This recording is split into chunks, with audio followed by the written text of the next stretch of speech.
you so much. How does that sound? Can you hear me? Cheap seats in the back. Can you hear me? Yes? Good. Good evening.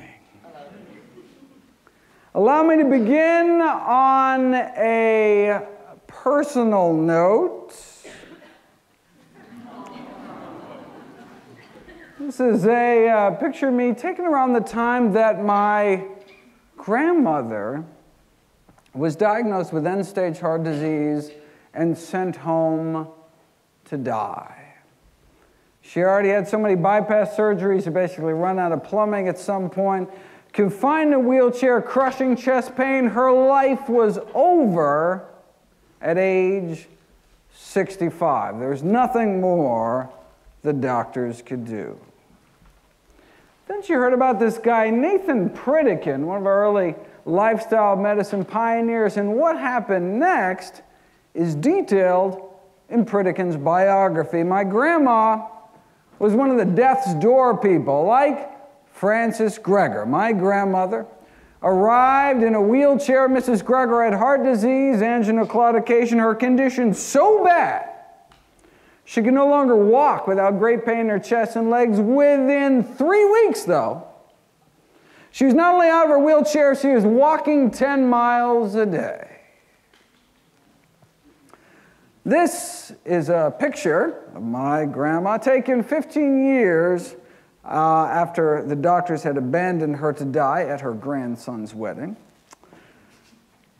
She was given her medical death sentence at age 65. Thanks to a healthy diet, she was able to enjoy another 31 years on this planet till age 96 to enjoy her 6 grandkids, including me. That is why I went into medicine. You know, when Dr. Dean Ornish, years later, published his lifestyle heart trial, proving with something called quantitative angiography that indeed heart disease could be reversed, arteries opened up without drugs, without surgery, and the majority of people with just a plant-based diet and other healthy lifestyle behaviors, I assumed this was going to be the game changer. I mean, my family had seen it with their own eyes, but here it was, in black and white, published in some of the most prestigious medical journals in the world. In fact, his first publication of the lifestyle heart trial was in The Lancet, which is a UK medical journal, perhaps the most prestigious medical journal in the world. But nothing happened. So wait a second. If effectively the cure to a leading killer heart disease could get lost down some rabbit hole and ignored, what else might there be out there in the medical literature that just didn't have a corporate budget driving its promotion, but could help my patients? Well, I made it my life's mission to find out. For those of you unfamiliar with my work, every year I read through every English language nutrition journal in the world, so busy folks like you don't have to. Right? Thank you. I then try to compile all the most interesting, most groundbreaking, most practical findings and new videos and articles I upload every day to my nonprofit site, nutritionfacts.org. Everything on the website is free. There are no ads, no corporate sponsorship, strictly non-commercial, not selling anything. Just put it up as a public service, as a labor of love. New videos and articles every day on the latest in evidence-based nutrition.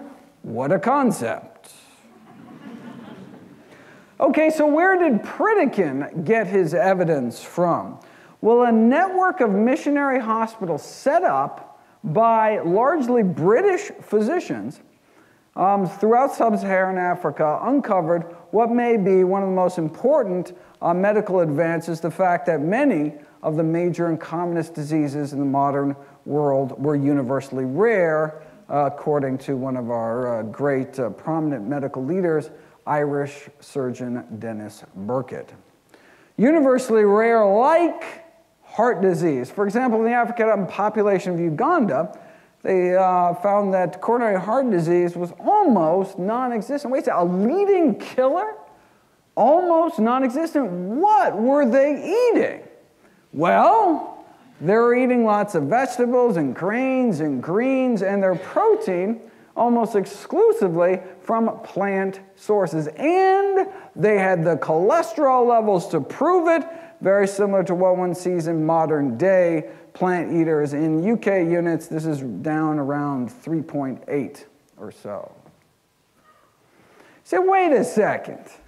Maybe the Africans were just dying early of something else, never lived long enough to get heart disease.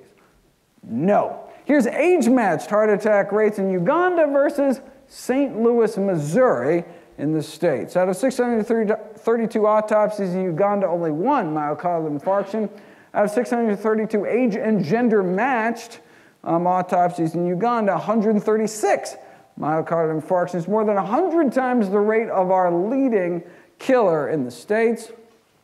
They were so blown away, they went back, did another 800 autopsies in Uganda, still just that one small healed infarct out of, meaning it wasn't even the cause of death, out of 1,427 patients, less than 1 in 1,000, whereas here in the UK, heart disease is an epidemic.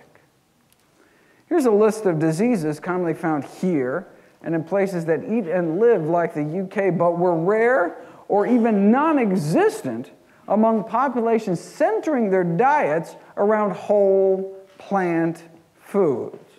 These are among our most common conditions.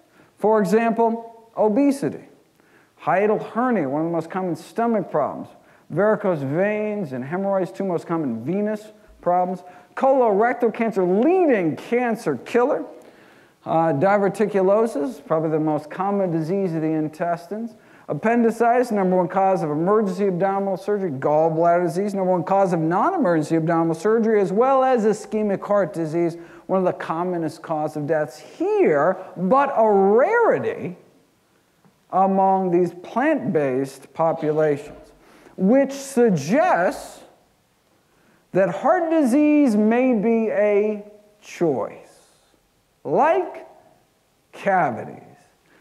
If you look at the teeth of people who lived 10,000 years before the invention of the toothbrush, pretty much no cavities. Didn't brush a day in their lives, no flossing, yet no cavities. Why? Because candy bars hadn't been invented yet. So why do people continue to get cavities when we know they're preventable through dietary change? Well, easy, because the pleasure we derive from dessert may outweigh the cost and discomfort of the dentist chair. And look, that's fine. I mean, as long as people understand the consequences of their actions, as a physician, what more can I do? If you think the benefits outweigh the risks for you and your family, then go for it. I mean, I certainly enjoy the occasional indulgence. I've got a good, dental insurance plan. Right? But what if instead of the plaque on our teeth, we're talking about the plaque building up inside of our arteries? Another disease that can be prevented with a plant-based, with dietary changes. Right? Okay, so now, what are the consequences for you and your family? Right now we're not talking about scraping tartar anymore. Now we're talking life and death. It's still up to each of us to make our own decisions as to what to eat and how to live, but we should make these choices consciously, educating ourselves about the predictable consequences of our actions.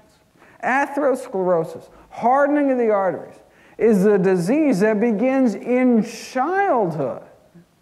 By age 10, most children raised on the standard Western diet already have what are called fatty streaks, the first stage of the disease within their arteries, which can then turn into plaques in our 20s, get worse in our 30s, and then start killing us off.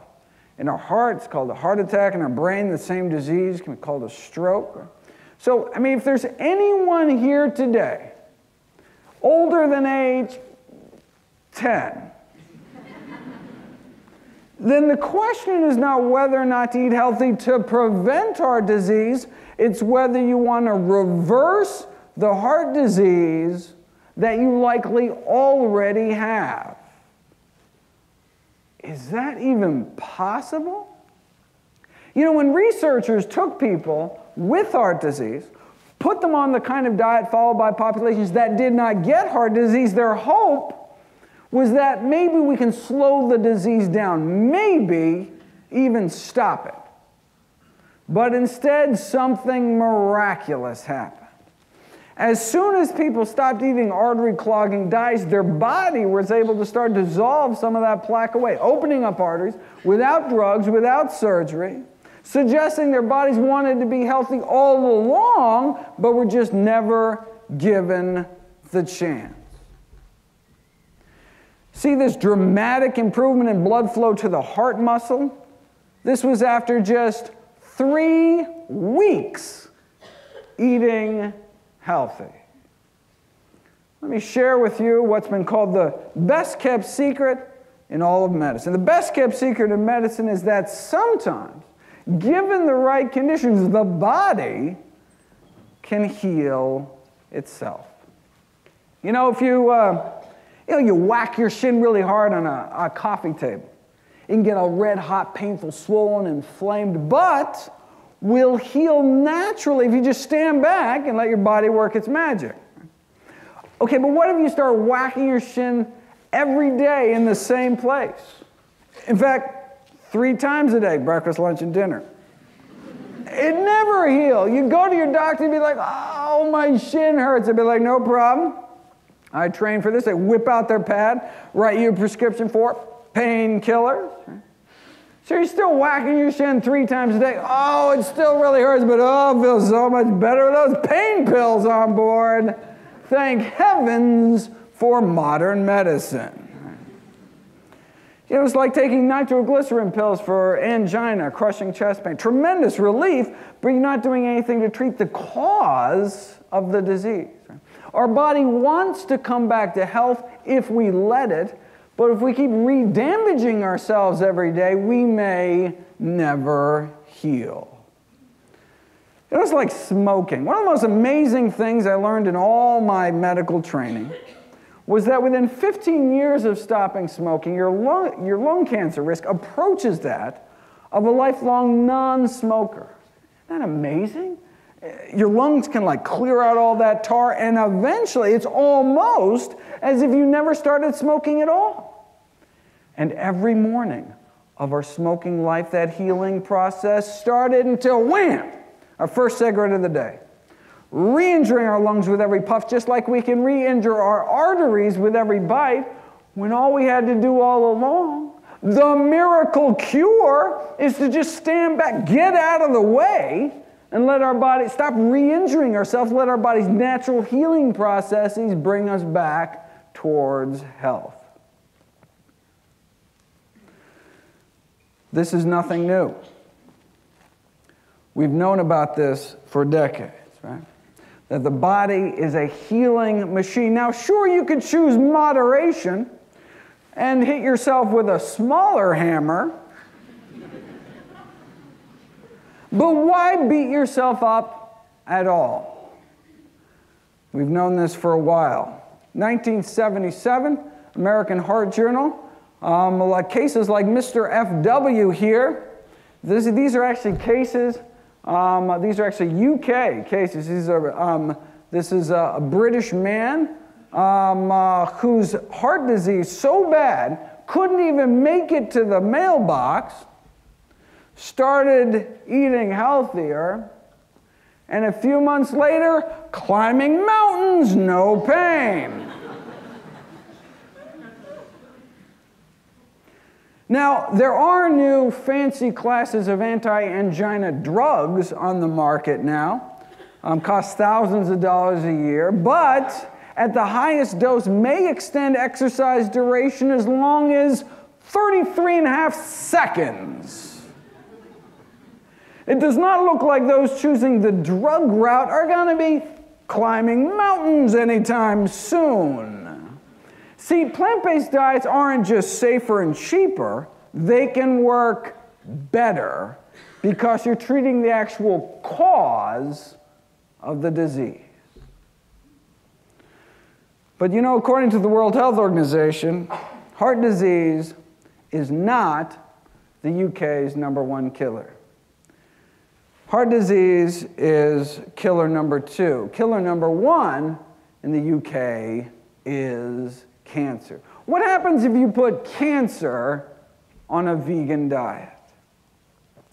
Well, Dr. Dean Ornish and colleagues took men with early prostate cancer, put them on a plant-based diet and other healthy lifestyle behaviors, was able to reverse the progression of disease, and no wonder.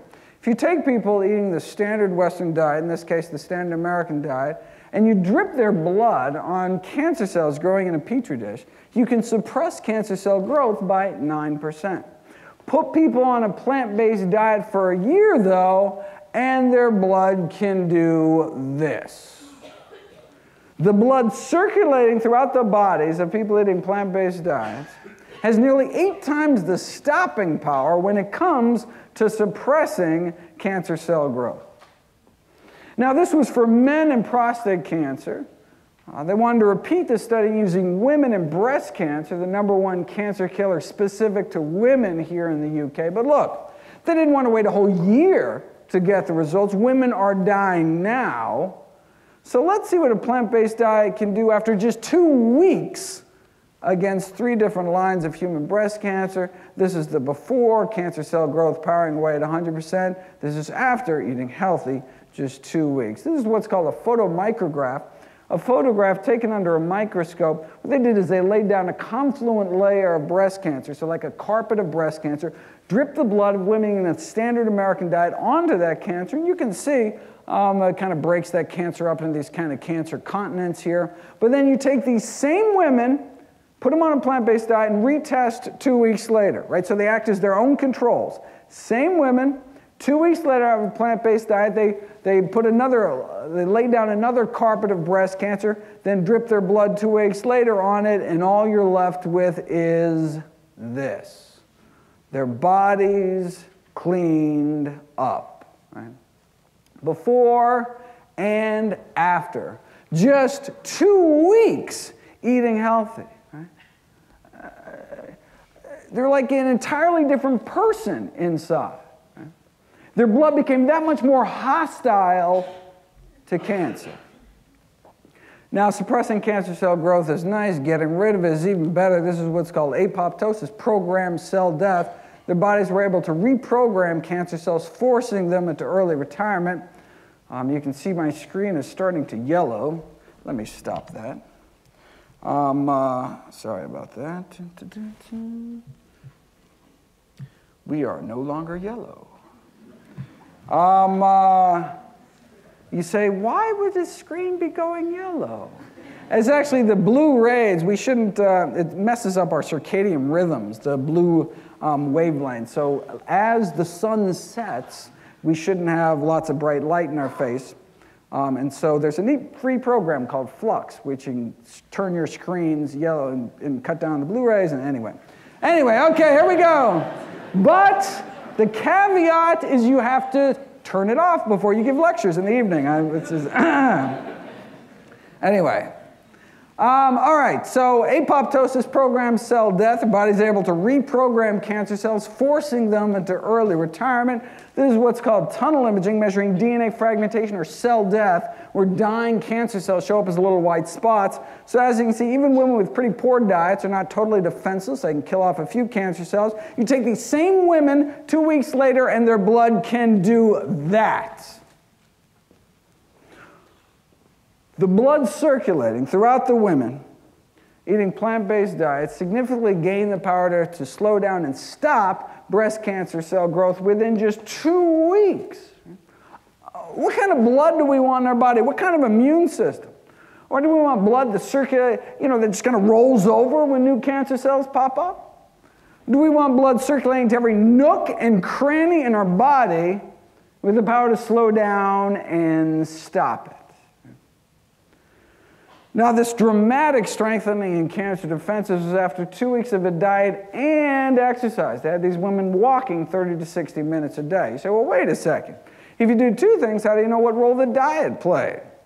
So researchers decided to put it to the test. This is what we saw before, the cancer-stopping power of diet and exercise. Again, this is measuring cancer cell clearance. In this case, a plant-based diet on average for 14 years, along with mild daily exercise like walking every day. That's the kind of cancer cell clearance you can get. Compare that to the cancer-stopping power of your average sedentary omnivore. You said a little burger there. Which essentially is non-existent. All right, but this is the interesting group in the middle. What about 14-year standard American diet, but 14 years daily, strenuous, hour-long exercise like calisthenics? They wanted to know if you exercise long enough, if you exercise hard enough, can you rival some strolling plant eaters over here?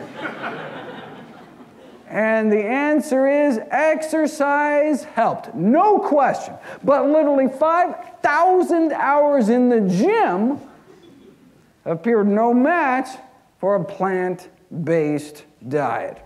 Here's that same tunnel imaging we saw before. Even if you're a couch potato, living off of fried potatoes, you are not totally defenseless.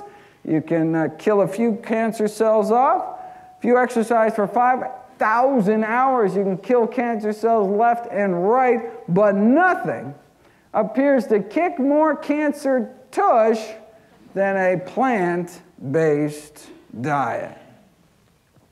What we think is going on is that the consumption of animal protein, meat, egg white, and dairy protein increases the levels of something called IGF-1, insulin-like growth factor 1, a cancer-promoting growth hormone involved in the acquisition and progression of malignant tumors. But if you start eating plant-based, within weeks your levels of IGF-1 go down, and within years, if you continue to eat healthy, they go down even further. And your levels of IGF-1 binding protein go up. IGF-1 binding protein is like our body's emergency brake. One of our ways our body protects itself from cancer, protects itself from excessive growth. Sure, in as few as 2 weeks, you can drop your liver's production of IGF-1, but what about all the IGF-1 you have circulating in the system from the bacon and eggs you had 3 weeks ago? All right, well, your liver releases this snatch squad of binding proteins into the circulation to tie up any excess IGF-1, pull it out of the body, and your protective levels go up within weeks, and benefits continue to accrue the longer you eat healthy. Here's the experiment that really nailed IGF-1 as the villain. Same as before, plant-based diet and exercise, cancer cell growth plummets, cancer cell death shoots up. But here's the interesting column. What if you add back to the cancer just the amount of IGF-1 you banished from your system because you started eating healthy? What happens? You effectively erase the diet and exercise effect. It's almost as if you never started eating healthy at all. So the reason, one of the largest studies on diet cancer found that the incidence of all cancers combined, and this is actually from Epic Oxford, here in the neighborhood, the incidence of all cancers combined was lower among those eating more plant-based, maybe because they're eating less animal protein, less meat, egg white, and dairy protein, which means less IGF-1, which means less cancer growth. How much less cancer growth? Eating a lot of protein during middle age associated with a 75% increase in overall mortality, a fourfold increase in risk of dying from cancer. But not all protein, specifically animal protein, which makes sense given the relationship between animal protein and IGF-1. The academic institution at which this study was done sent out a press release with a memorable opening line: "That chicken wing you're eating could be as deadly as a cigarette," noting that eating lots of animal protein in middle age may quadruple one's risk of dying from cancer, which is comparable to what one might get smoking cigarettes. So what was the response in the nutrition community to this revelation that diets high in meat, eggs, and dairy could be harmful to the health of smoking? Well, one nutrition scientist said it was potentially dangerous to tell people about this study. Why? Because someone might think, hey, a smoker might think, why bother quitting smoking if my ham and cheese sandwich is just as bad for me? So let's not tell anyone about this meat and dairy thing. That reminds me of this famous Philip Morris cigarette ad that tried to downplay the risk by saying, you think secondhand smoke is bad, increasing the risk of lung cancer 19%. Well, hey, drinking 1 or 2 glasses of milk every day, maybe 3 times as bad, 62% increased risk of lung cancer.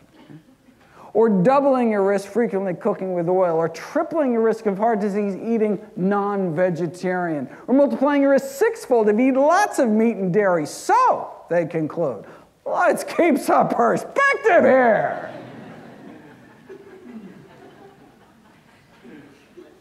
The risks of secondhand smoke may be well below that of other everyday activities, so breathe deep. It's like saying, yeah, don't worry about getting stabbed, because getting shot's so much worse. How about neither? 2 risks don't make a right. Of course, you'll note that Philip Morris stopped throwing dairy under the bus once they purchased Kraft Foods. Just saying. Killer number 3 in Great Britain is stroke. Preventing strokes may be all about eating potassium-rich foods, yet most people eat potassium-deficient diets. In the States, that means we're talking 98%, more than 98% of Americans don't even reach the recommended minimum daily intake of potassium because 98% of Americans don't eat enough plants. Potassium comes from the words pot, ash, take any plant, put it in a pot, reduced to ash, left with pot, ashium, potassium, vegetable alkali. But who can name me one plant particularly high in potassium? Bananas, of course. Wherever I go, I was in Tel Aviv yesterday, then Berlin before, wherever I go, that's one thing everybody knows about nutrition. Bananas have, I don't know, like Chiquita must have had a great PR firm or something. Like, turns out bananas don't even make the top 50 sources. Coming in at number 86, right behind fast food vanilla milkshakes. It goes, and then bananas. It's funny, when I was writing the new book, I went back to make sure it still had the same place, but no, the USDA nutrient database had expanded.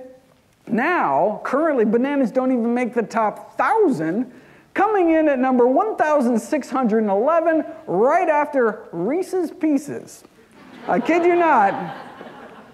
The most concentrated sources of potassium in the diet: number 1, greens; number 2, beans; and number 3, dates. So bananas don't even make the top 1,000. In fact, if you look at the 8th leading cause of death in Great Britain, bananas could be downright dangerous.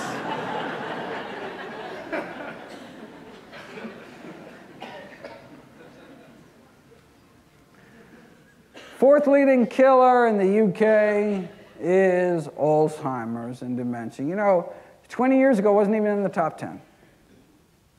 According to the latest dietary guidelines for the prevention of Alzheimer's, the 2 most important things we can do: number 1, cut down our intake of meat, dairy, and junk, and replace that with, all right. That was a weird transition. And replace it with vegetables, legumes, which are beans, split peas, chickpeas, and lentils, fruits, and whole grains. And this is based in part on data going back decades now that show that those who eat meat, red meat, white meat, doesn't appear to matter, between 2 to 3 times increased risk of becoming demented later in life, and the longer one eats meat-free, the lower one's risk appears to fall. Killer number 5, respiratory infection. So, okay, what possible role could diet play in respiratory infections? Obviously, you haven't seen my video, Kale and the Immune System, talking about the immunostimulatory effects of kale. Is there anything kale cannot do? Boosting antibody production 7-fold, but this was in a petri dish. What about in people? If you take older men and women in their 60s and 70s, right before getting their pneumovax vaccination, their pneumonia vaccination, split them up into two groups, half eat their regular diet, the other half you just add a few servings of fruits and vegetables. What happens? You get a significant boosted protective antibody response in those that added a few servings of produce to their diet. This was not cutting out meat, just adding some extra fruit and veg can increase your immune function. Killer number 6, lung disease, like chronic COPD, like emphysema, thankfully. COPD, we can help prevent COPD with a plant-based diet, even be used to treat COPD with plants, significantly improving lung function over time. But the tobacco industry had a very different spin on this. If adding plants to our diet can improve lung function, I mean, wouldn't it be easier if we can add plants to cigarettes? And indeed, the addition of acai berries to cigarettes evidently has a protective effect against emphysema in smoking mice. Who would have thunk it? Next, they're going to start adding berries to meat. And indeed, I couldn't make this stuff up, ladies and gentlemen. The addition of fruit extracts to burger patties was not without its glitches. For example, the blackberries dyed the burger patties a distinct purplish color, which kind of turned people off. Though evidently you can improve the tenderness of lamb carcasses if you infuse them before rigor mortis sets in with kiwi fruit juice. You can even improve the nutritional profile of frankfurters by adding powdered grape seeds, though there were complaints that the grapeseed particles became visible in the final product. And, look, if there's one thing we know about hot dog eaters, it's that they're picky about what goes in their food. A pig anus? Okay, but grape seeds, oh!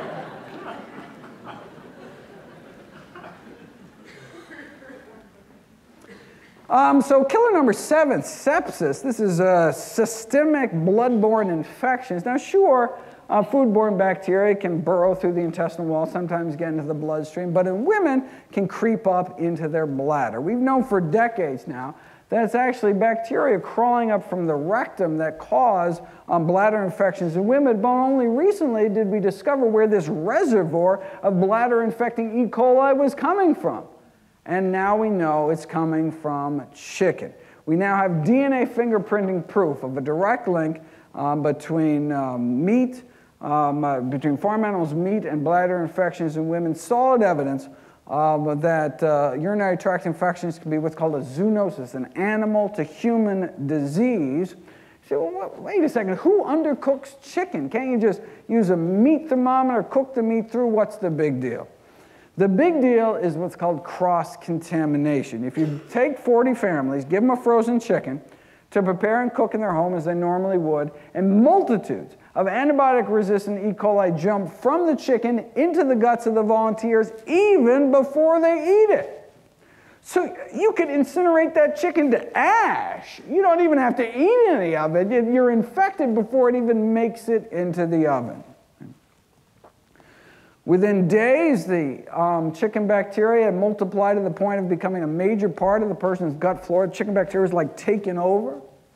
So, okay, well, wait a second. What if you do safe handling guidelines in addition to safe cooking guidelines? So, for example, the USDA, not that anyone actually does this, recommends everyone should spray all the kitchen surfaces with a dilute bleach solution, then you wipe it all down. And even if you instruct people how to do this, and then come in later and swab around kitchen surfaces, you can find significant numbers of serious fecal pathogens like Salmonella and Campylobacter, like on the utensils and dishcloth, counter, sink rim, etc. In fact, the reason that you can find more bacteria from feces in people's kitchen sink, than on their toilet seat is because people tend to rinse chickens in the sink, not the toilet.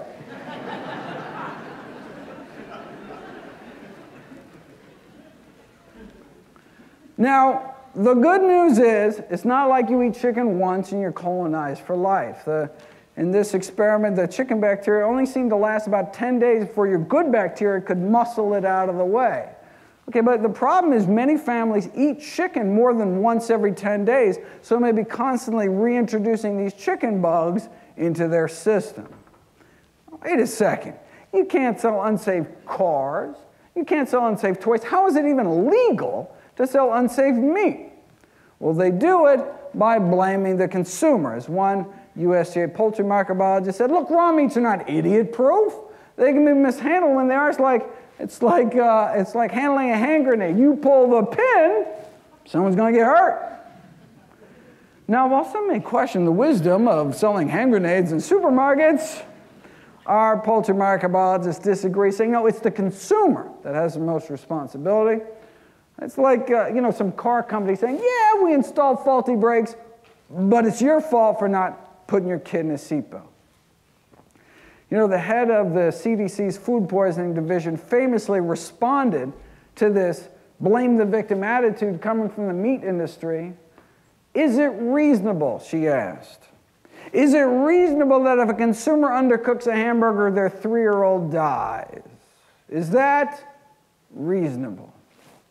Not to worry, the meat industry's on it. They just got FDA approval in the States to spray a bacteria-eating virus on the meat. So if you're traveling to the States, you can enjoy our bacteriophages. This is now there's concern among industry about the acceptance of these so-called bacteriophages. It may present some of a challenge to the food industry, so they're not going to label it or anything. But if they think that's going to be a challenge, check out their other bright idea. The effect of extracted housefly. This is a sciencey way of saying they want to smear a maggot mixture on the meat. Now, wait, it's a low cost and simple. Think about it. Look, maggots thrive off of rotting flesh. However, there have been no reports of maggots having any serious diseases. So, hey, they must be filled with some kind of antibacterial something, right? Have you ever seen a maggot sneeze? I didn't think so. So, let's take some maggots, grow them 3 days old, wash them off, towel them off, a little Vitamix action there. Voila! Safer meat.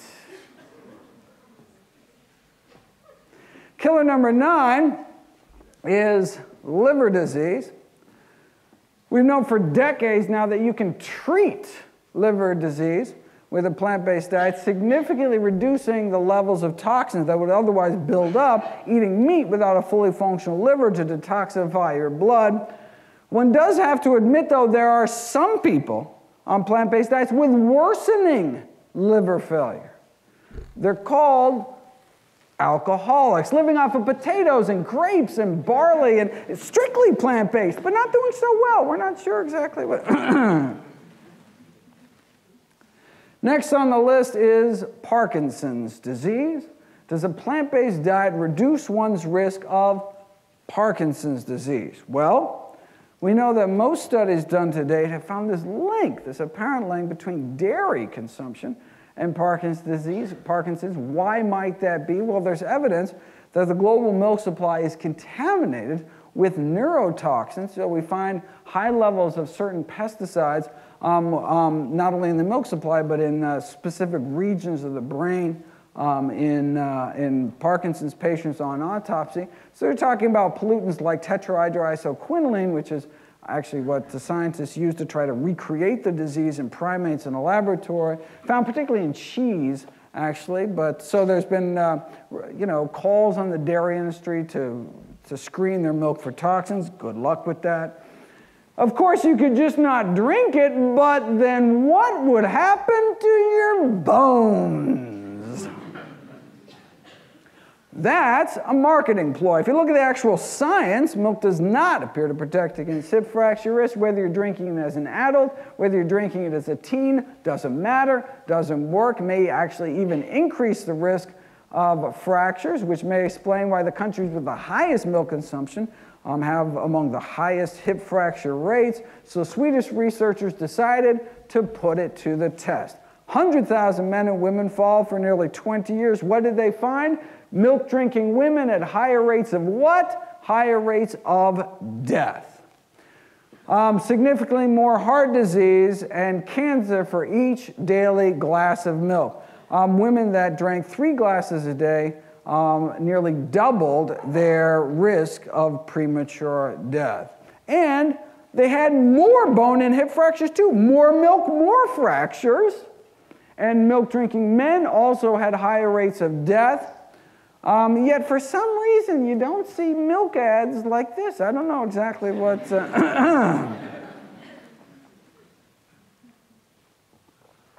Killer number 11 in the UK is diabetes. A disease that we can prevent, arrest, and even reverse type 2 diabetes. Something that we've known since the 1930s. Put people on a plant-based diet, and a quarter of the diabetics were off insulin altogether after a period of 5 years. But look, plant-based diets are comparatively low-calorie diets. So wait a second, maybe their diabetes got better just because they lost so much weight.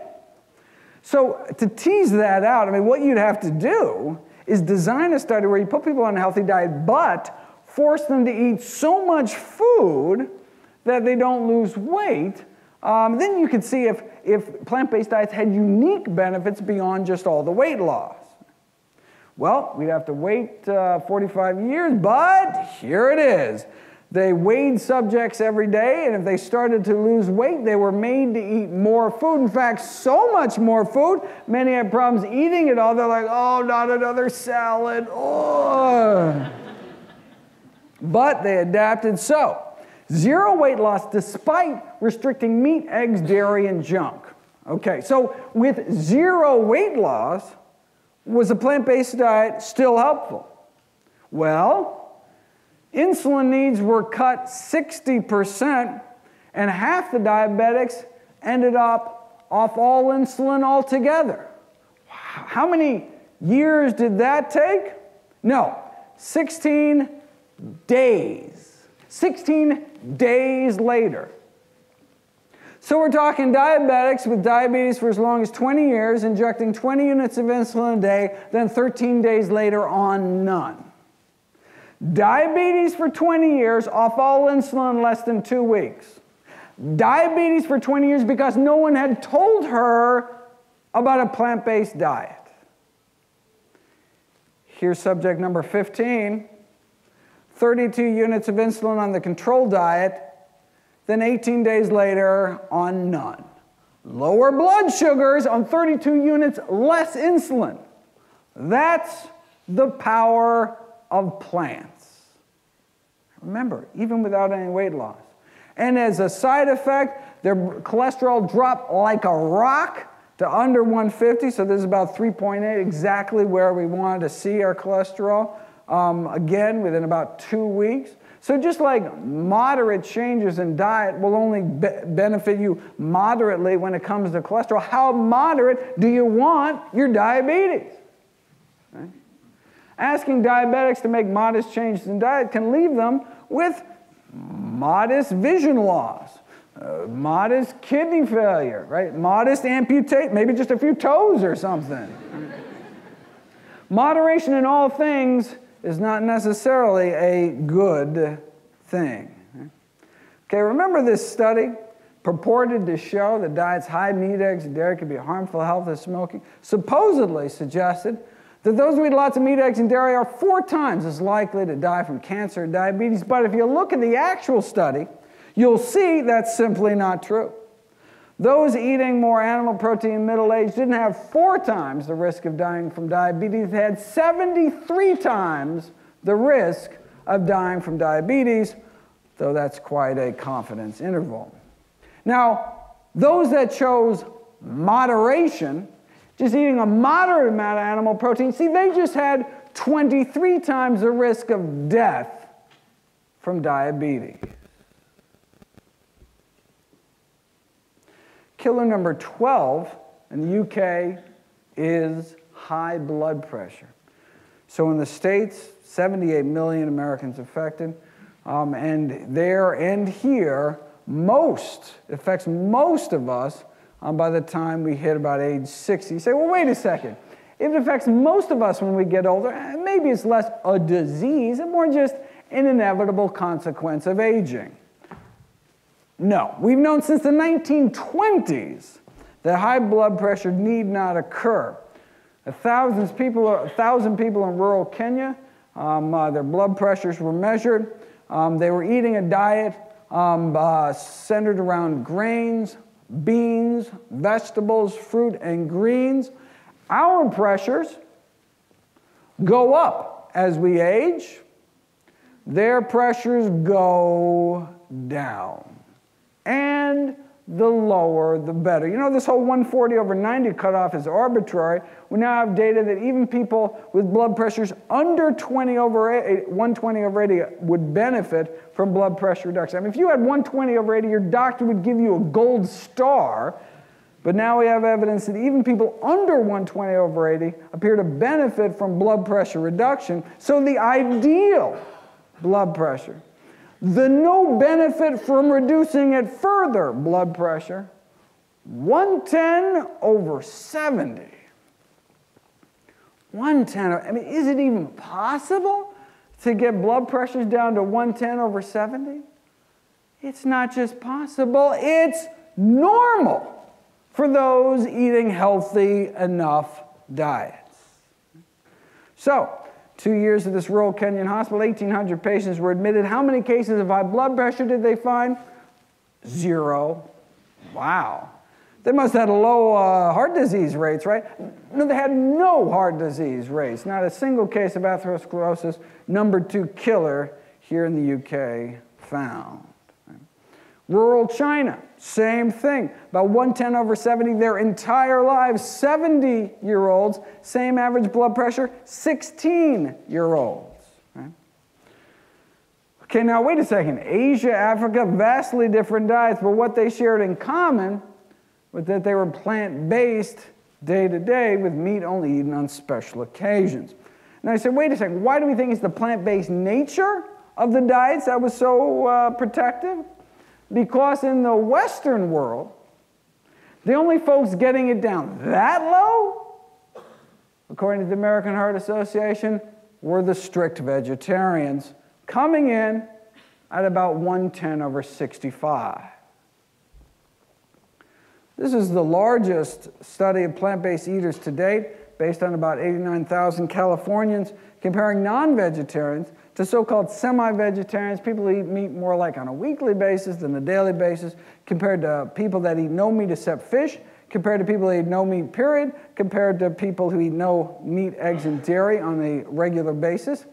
And as you can see, there's a stepwise drop in hypertension rates as one gets more and more plant-based. We see that same apparent trend with type 2 diabetes and with obesity. So sure, we may be able to throw the majority of our risk out the window eating strictly plant-based, but the important thing about this slide is, look, you can get significant benefit any step along the way. So it's not black or white, it's not all or nothing. Any movement we can make towards, along the spectrum towards eating healthy, can accrue significant health benefits.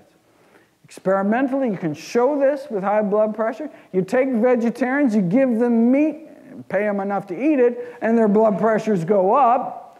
Or you take people who eat meat, remove meat from their diet, blood pressures go down within 7 days. And this is after most people had to reduce or stop their blood pressure medications. They had to. Why? Their blood pressures are getting too low. If you treat the cause of the disease, right? You can't be on blood pressure medications with normal blood pressure, you'll drop too low. So people on blood sugar medications, blood pressure medications need to do this with their doctor because we underestimate the power of diet to rapidly resolve their disease. So the kind of the side effect, plant-based diet, may not have to take medications, ironically. So, does the American Heart Association promote a no-meat diet? No, they promote a low-meat diet, so-called DASH diet, which is kind of the only diet really officially promoted by the U.S. government. Why not plant-based? I mean, when the DASH diet was being created, were they just not aware of this landmark research done by Harvard's Frank Sachs? No, they were aware. The chair of the design committee that came up with the DASH diet was Frank Sachs. See, the DASH diet was created with the #1 goal of capturing the blood pressure lowering benefits of a vegetarian diet, yet contain enough animal products to make it palatable to the general public. They didn't think the public could handle the truth. Now you can see what they were thinking. Look, just like drugs never work unless you actually take them, diets never work at all unless you actually eat them. So they're like, look, no one's going to eat strictly plant-based. So we have to come up with some kind of compromise diet. And then on a population scale, we'll maybe be able to actually do more good.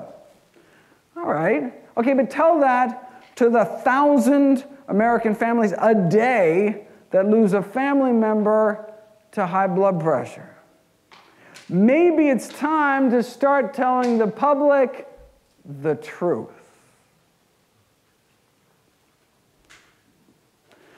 Killer number 13 in the UK is kidney. We talked about liver failure. What about kidney failure? We can both prevent and treat kidney disease with a plant-based diet, and no wonder kidneys are highly vascular organs. Harvard researchers found 3 dietary risk factors for declining kidney function. Number 1, animal protein. Number 2, animal fat. And number 3, cholesterol. Animal fat can alter the actual structure of the kidney based on autopsy studies, for example, showing plugs of fat clogging up the works in autopsied human kidneys.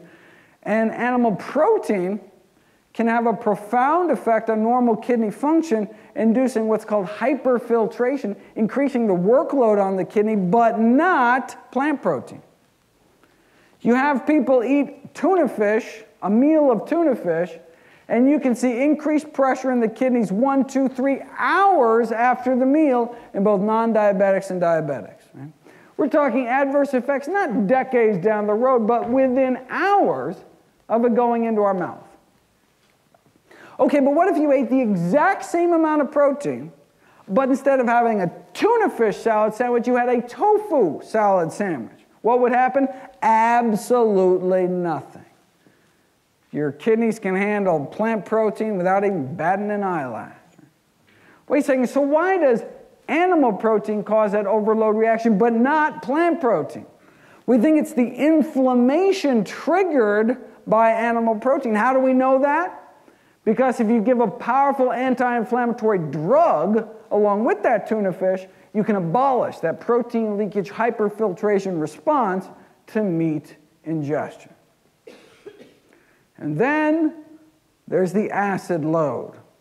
The consumption of foods like meat, eggs, and cheese induces the formation of acid within the kidneys, which can cause something called tubular toxicity, damage to the delicate urine-making tubes within the kidneys. Animal foods tend to be acid-forming, particularly fish, which is the worst, whereas plant foods tend to either be neutral or actually base-forming, alkaline, counteracting some of the acid formation in our kidneys, particularly dark green leafy vegetables.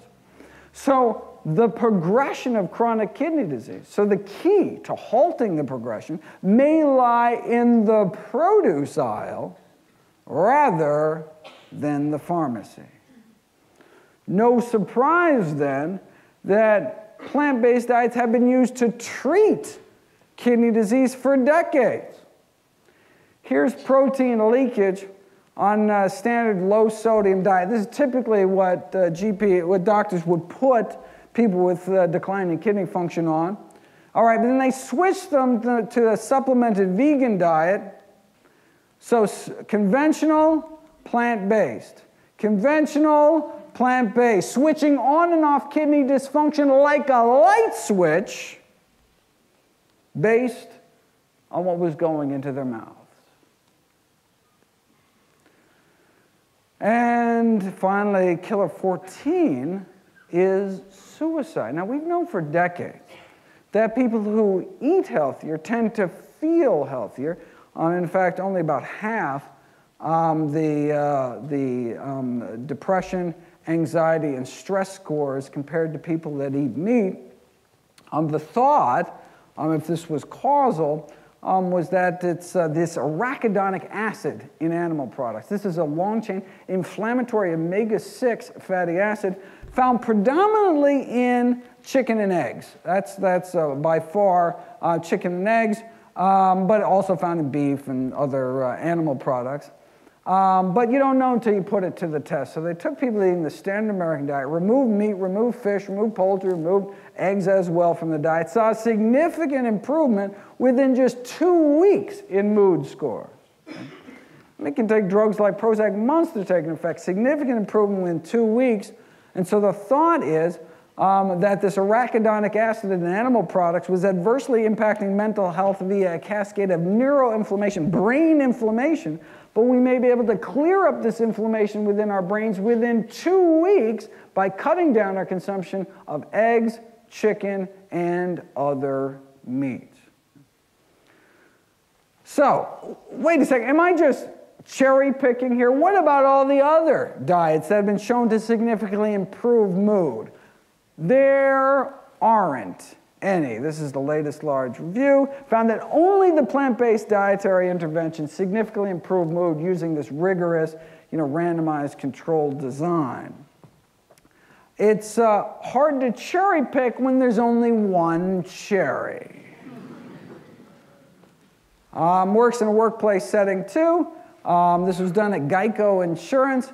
They added vegan options to the menu like lentil soup and bean burritos and gave them some education compared to a control site. And so, of course, not only did we get improvement in physical function, general health, but also vitality and mental health. And so this led to improved worker productivity, which, of course, is what the company really cares about. So they expanded this across 10 corporate sites across the country compared to control sites where they didn't add the vegan options and education. And in the places that they did, found significant improvements: depression, anxiety, fatigue, emotional well-being, daily functioning, emotional health. So lifestyle approaches like exercise can significantly improve not just physical health, but mental health, and these plant-based diets may be particularly effective.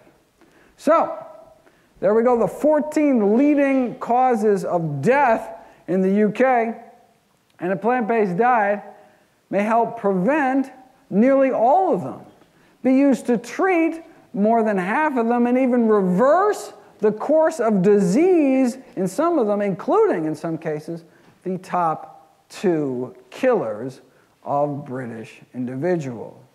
Now look, there are drugs that can help too. There's cholesterol-lowering statin drugs for heart disease. There's all sorts of insulin injections and sugar pills for diabetes. Usually takes a couple different classes of blood pressure medications to force someone's blood pressure down. But the same diet does it all. It's not like there's a heart-healthy diet that's somehow different from a brain-healthy diet. No, a kidney-healthy diet is a liver-healthy diet, is a whole-body-healthy diet, one diet to rule them all. And what about drug side effects? I'm not talking about a little rash here or something. Prescription drugs kill. More than 100,000 Americans every year. In fact, if you do the math, that means that the 6th leading killer in the United States is doctors. The 6th leading killer is me. Thankfully, I can be prevented with a plant-based diet. Now, we don't actually, I looked, there are not similar stats on so-called iatrogenic or doctor-induced deaths here in the UK. But if a similar proportion of deaths, as in the States, if US doctors kill as many people as British doctors and vice versa, then we would expect that the 7th leading cause of death in the UK would be due to healthcare. And indeed, compared to 15,000 vegetarians, those that eat meat, about twice the odds of being on aspirin, sleeping pills, tranquilizers, antacids, painkillers, blood pressure medications, laxatives, of course, as well as insulin. And so plant-based diets are great for people that don't like taking pills, for people that don't like paying for pills, for people that don't like risking drug side effects. Want to help the healthcare crisis, the NHS crisis in the UK? I have a suggestion. You know, there's only one diet that's ever been proven to reverse heart disease in the majority of patients, a plant-based diet. So, I mean, anytime anyone tries to sell you on some new diet they heard about, do me a favor. Ask them a simple question. Say, well, wait a second. Has this diet been proven to reverse heart disease? You know, number 2 reason me and all my loved ones will die? If the answer is no, why would you even consider it, right? If that's all a plant-based diet can do, reverse the number 2 killer in this country, shouldn't that kind of be the default diet until proven otherwise? And the fact that it can also be effective in helping to prevent, treat, and reverse other leading killers like high blood pressure and type 2 diabetes would seem to make the case for plant-based eating simply overwhelming. Most deaths are preventable and related to nutrition. In the US, the number 1 cause of death and the number 1 cause of disability is our diet, bumping tobacco smoking to number 2. Cigarettes now only kill 500,000 Americans every year, whereas our diet kills hundreds of thousands more. So surely the British diet isn't the number 1 killer in this country, but it is. So this is the Global Burden of Disease Study, the largest study of risk factors in human history, funded by the Bill and Melinda Gates Foundation. The number 1 cause of death and disability, the number 1 cause of healthy life lost in this country, is it cigarettes? No. It's the British diet, number 1. Then it's cigarettes. So let me close with a thought experiment. Imagine yourself a smoker in the, let's say, 1950s, for example, where in the US, for example, the per capita cigarette consumption was 4,000 cigarettes a day, meaning the average American walking around smoking half pack a day. The media was telling people to smoke. Famous athletes agreed. Even Santa Claus wanted you to smoke.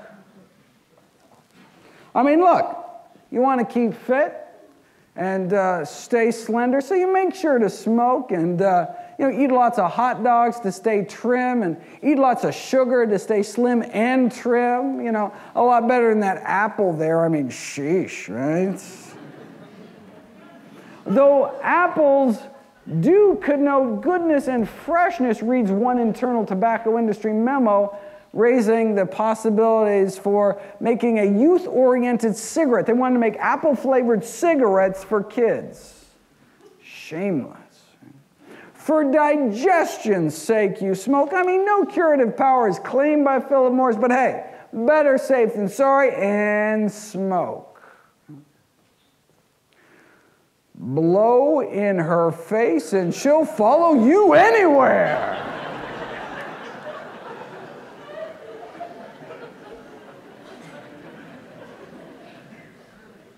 No woman ever says no, they're so round, so firm, so fully packed.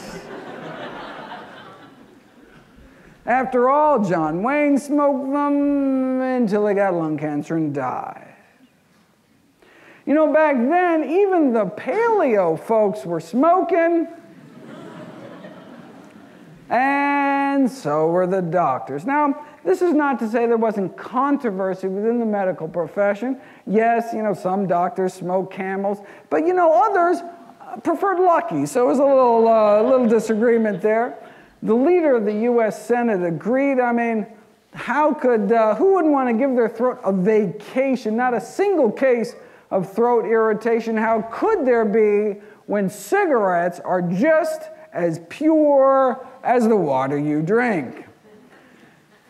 In Flint, Michigan, maybe. But don't worry, if you do get irritated, your doctor can always write you a prescription for more cigarettes. This is in the Journal of the American Medical Association.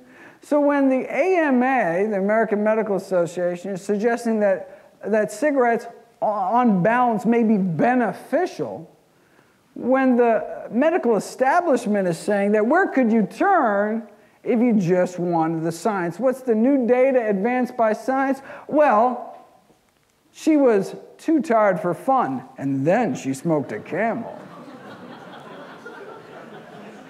Babe Ruth spoke of proof positive medical science, that is, when he still could speak, before he died of throat cancer. So, you know, if by some miracle there was some smokingfacts.org website back then that could deliver the science directly, bypassing commercially corruptible institutional filters, you would have become aware of studies like this. This is an Adventist study out of California in 1958, found that non-smokers at least 90% less lung cancer than smokers. Right? This wasn't the first. When famed surgeon Michael DeBakey was asked why his studies back in the 30s linking smoking and lung cancer were simply ignored, he had to remind people what it was like back then. We were a smoking society. It was everywhere. It was in the movies. The medical meetings were one heavy haze of smoke. Smoking was, in a word, normal. So, back to our thought experiment. If you're a smoker in the 50s in the know, what do? I mean, with access to the science, you realize, best available balance of evidence suggests your smoking habit not so good for you.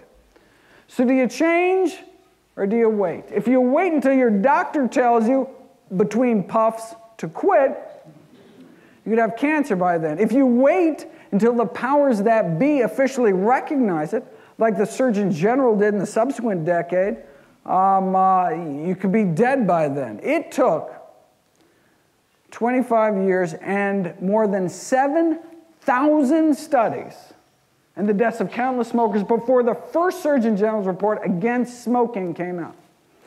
You'd think maybe after the first 6,000 they could have given people a little heads up or something? No, powerful industry. Right?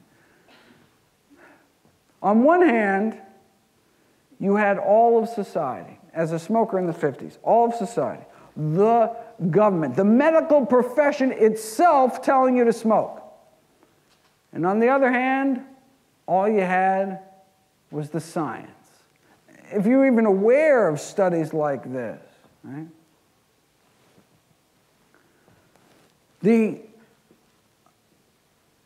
Let's fast forward a few decades. There's a new Adventist study out of California warning people about something else they may be putting in their mouth. And of course, it's not just one study. Here's a recent review found that, mortality, all causes put together, heart disease, etc., lower among those eating more plant-based diets. So instead of someone going along with America's smoking habits or Britain's smoking habits a few decades ago, imagine you or someone you know going along with Britain's eating habits today. What do? I mean, with access to the science, you realize, best available balance of evidence suggests your eating habits not so good for you. So do you change or do you wait? If you wait until your GP tells you, between bites, to change, it can be too late. In fact, even after the Surgeon General's report came out, the medical community was still dragging their feet. The AMA actually went on record refusing to endorse the Surgeon General's report. Why? Could it have been because they just got a $10 million check from the tobacco industry? Maybe. Okay, so we know why the AMA was sucking up to the tobacco industry, but why weren't individual doctors speaking out? Well, there were a few ahead of their time speaking up, as there are today, against industries killing millions. But why not more? Maybe it's because the majority of physicians themselves smoked.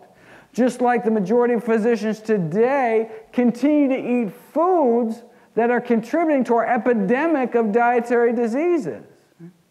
What was the AMA's rallying cry back then? Everything in moderation.